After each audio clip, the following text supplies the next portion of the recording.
हिंदी ज्ञान मंच में आपका स्वागत है बच्चों। आज हम वेस्ट बंगाल काउंसिल के अंतर्गत जो कक्षा 12वीं का कबीर के पद है उसके दो भाग हैं, कबीर की साखी और कबीर के पद। उस चैप्टर को हम शुरू करेंगे। भाग 1 है। भाग 2 में मैं आपको पद पढ़ाऊँगा, भाग 1 में मैं साखी ही पढ़ाऊँगा।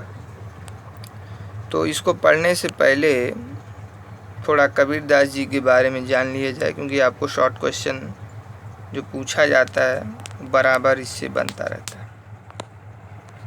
आप स्क्रीन पर देख भी रहे हैं, आपको सब कुछ दिखाई दे रहा है, और नहीं भी दिखाई दे रहा है तो भी आप ध्यान से सुनिएगा तो बहुत कुछ जान जाइएगा। आपके बुक में जो दिया है सो दिया है, लेकिन मैं अपने हिसाब से भी बताऊंगा।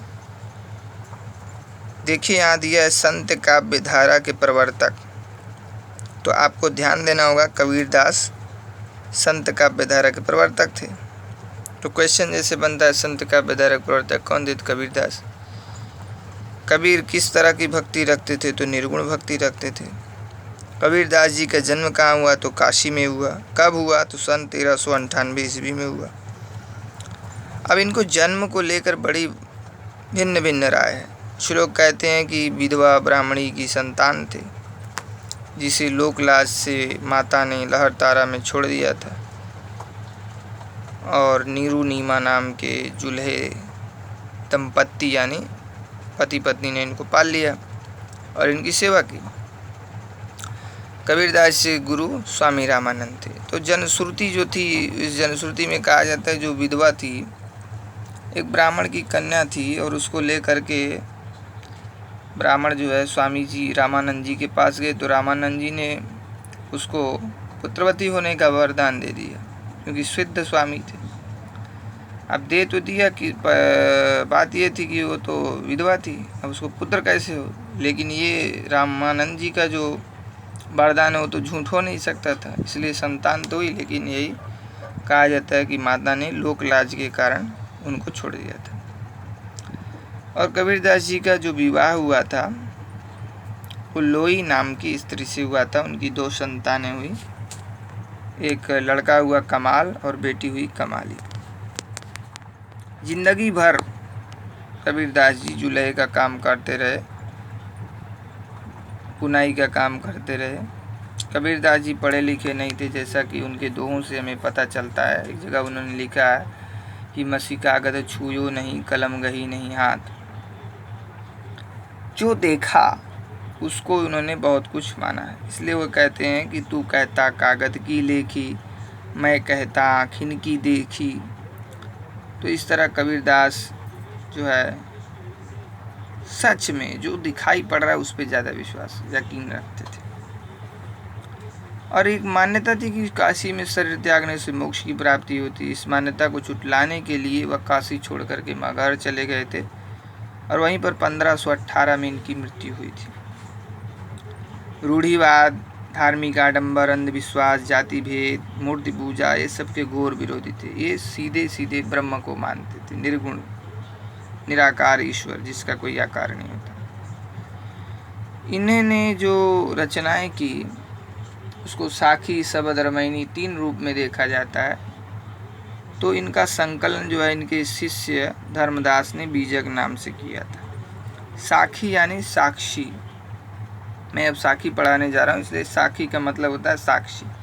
जैसे आप कोई बात कह रहे हैं तो उस बात का कौन सा गवाह लाइएगा, क्या प्रमाण दीजिएगा? तो इसके लिए कबीरदास ने साखी रखा, एक प्रमाण रखा। वही प्रमाण है आपको। इस तरह आपको यहाँ पर साखी का मतलब प्रमाण। शबद यानी नाद, ब्रह्म शब्द। रामायणी यानी चौपाई ढंग पर जो लिखा गया है। ठीक है, तो वही आपको यहाँ पर दिया गया है। जैसे देखिए, पहला पद है, पहला दोहा है। ज्ञान प्रकाशा गुरु मिलिया, सो जिन बिसर जाई, जब गोविंद कृपा करी, तब गुरु मिलिया आई। जब ज्ञान प्रकाश्य यानी प्रकाशित हुआ तो गुरु मिले। इसलिए जिन बिसर जाए, बिसरना यानी भूलना, उनको भूलिए मत।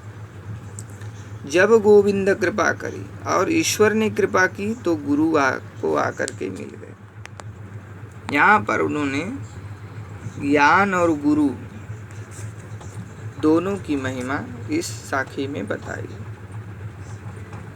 ज्ञान प्रकाश्या, गुरु मिला। प्रकाश्या यानी प्रकाशित हुआ। पंजाबी भाषा का प्रभाव, राजस्थानी का प्रभाव इनके दोहों पर मिलता है, क्योंकि कबीरदास पढ़े लिखे नहीं थे। जो बोलते थे उनके शिष्य अपने अपने प्रांत की भाषाओं के अनुसार उसको लिख लेते थे। ठीक है, तो सो जिन बिसर जाए यानी उनको भूलिए मत। बिसरना, बिसरना यानी भूलना। कबीर बनारस के थे, इसलिए उनकी जो मातृभाषा थी बनारस के आसपास जो बोली जाती है भोजपुरी है, इसलिए उनके शब्द आना स्वाभाविक था। तो बिसरना ये भोजपुरी में आता है। ठीक है, जब गोविंद कृपा करी यानी ईश्वर ने जब कृपा की तो गुरु आकर के मिल गए। दूसरा है ना गुरु मिलिया न सिख भया, लालच खेलिया डाव, दून्यू बूढ़े धार में चढ़ी पातर की नाव। ना गुरु मिलिया, आपको गुरु नहीं मिला, ना सिख भया, आप शिष्य भी नहीं हुए। लालच खेलिया डाव, लालच ने दांव खेल दिया। और दोनों बूढ़े धार में, शिष्य और गुरु दोनों बूढ़ गए। धार यानी नदी के बीच में चढ़ी पातर की नाव, पत्थर की नाव में, यानी जब अज्ञानता की नाव में सवार होंगे तो गुरु शिष्य दोनों जो है डूब जाएंगे, क्योंकि गुरु ना तो सही ढंग से गुरु बना और ना ही शिष्य सही ढंग से शिष्य हुआ। इसलिए दोनों के मध्य जो रिश्ता था वो लालच का था, यानी गुरु शिष्य की संपत्ति धन से मतलब रखता है, और शिष्य भी जो है शिष्य नहीं हुआ, वह भी कुछ सुनता नहीं है, ध्यान नहीं देता है। इसलिए दोनों जो है क्या है, सही नहीं है। इसलिए दोनों जो है इस सागर यानी संसार की धारा जो है उससे पार नहीं हो पाते। ठीक है। तीसरा है जाका गुरु भी अंधला, चेला खरा निरंध, अंधे अंधा ठेलिया, दोनों कूप पड़ंत। जिसका गुरु अंधा है, अंधला यानी अंधा है, चेला खरा निरंध, चेला तो उससे भी ज़्यादा अंधा है। अंधे अंधा ठेलिया, अंधे ने अंधे को ठेल दिया, यानी अंधे गुरु ने, अज्ञानी गुरु ने शिष्य को भी अंधा बनाया, अज्ञानी बनाया और उसको भी ठेल दिया। दोनों कूप पड़ंत यानी दोनों इस भवसागर में, इस कुएं में पड़े रहे। चौथा है कबीर संगति साधु की, कदे न निर्फल होई, चंदन होसी बामना, नीम न कहसी कोई। कबीर कहते हैं कि संगति साधु की, साधु का मतलब केवल दाढ़ी बढ़ा लेने वाले, जटा रखने वाले नहीं, सज्जन पुरुष, उनका साथ संगत यानी साथ कभी भी, कदे यानी कभी भी, निर्फल यानी निष्फल नहीं होता है। अगर चंदन बामना है, चंदन होसी बामना यानी चंदन बामना है, छोटा सा पेड़ है चंदन का, तो नीम न कहसी कोई, उसको कोई नीम नहीं कहे। यानी जो व्यक्ति गुणवान है, जिसमें कुछ कैरेक्टर है, जिसमें कुछ अच्छाई है, अगर वो कुरूप है, देखने में उसका चेहरा खराब भी है, बाहरी रूप रंग आकर्षण उससे वह अच्छा नहीं है, फिर भी उसको कोई खराब नहीं कहेगा, क्योंकि सब उसके गुण के चाहते हैं, उसके गुणों को चाहते हैं। ठीक है। इसलिए जो साधु की, जो सज्जन लोगों की संगति है, सज्जन लोगों का, अच्छे लोगों का साथ है, वह कभी भी जो है व्यर्थ नहीं जाता। ठीक है। पांचवा देखें, जब मैं था तब हरि नहीं, अब हरि है मैं नाही, प्रेम गलियति सांकरी, जामे दो न समाई। जब मैं था, मैं यानी हमारा अहंकार, घमंड जो होता है, जो ईगो होता है हमारे अंदर, वह था तो हरि नहीं यानी ईश्वर नहीं थे। अब हरि है मैं नहीं, अब ईश्वर है तो अहंकार घमंड नहीं है। प्रेम गलियति सांकरी, प्रेम की जो गली है, प्रेम का जो रास्ता है बहुत सांकरा है, संकीर्ण है, नैरो है।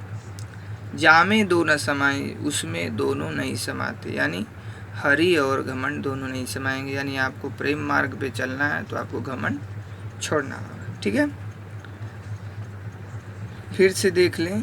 जब मैं था तब हरि नहीं, अब हरि हैं मैं नाही, प्रेम गलियति साकरी जामे दोन जहाँ। मैं यानी अहंकार, जब तक बना रहेगा तब तक जो है ईश्वर से साक्षात्कार नहीं होगा, उससे प्रेम नहीं होगा। हम सांसारिक जीवन से भी लें तो जब तक हम दुनिया के लोगों से तब तक प्रेम नहीं कर सकते जब तक कि हम अपना घमंड नहीं छोड़ दें।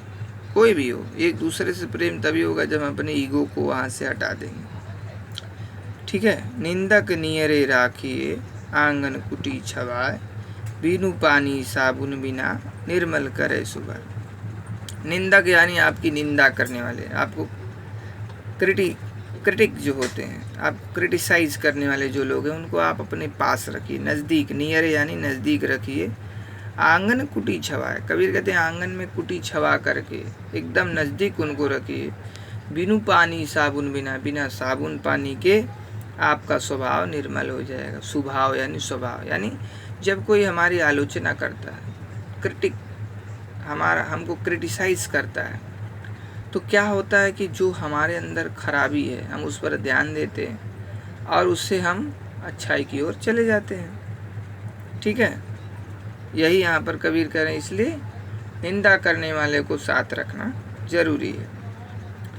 हे रत हे सखी रहा कबीर हिराई, बूंद समानी समुद्र में शोकत हिरी जाए। यहाँ पर अद्वैतवाद है कि ये दुनिया सखी का माध्यम लिया है कि हेरते खोजते हेरना यानी खोजना, खोजते हे सखी रहा कबीर हिराई, कबीर खो गया है, हिराना यानी खो गया है। बूंद समानी समुद्र में, बूंद यानी जो आत्मा है इस समुद्र में यानी ईश्वर में जब समा जाती है तो शोकत हेरी जाए, उसको खोजा नहीं जा सकता, उसको पाया नहीं जा सकता।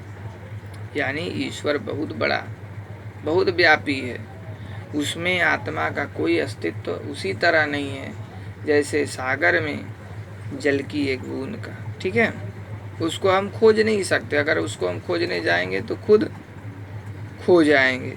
ठीक है, अब आगे देखें, इसी अद्वैतवाद का इसमें भी प्रभाव है। जल में कुंभ, कुंभ में जल है, बाहिर भीतर पानी, फूटा कुंभ जल जल ही समाना, यह तत्व कथौ ज्ञानी।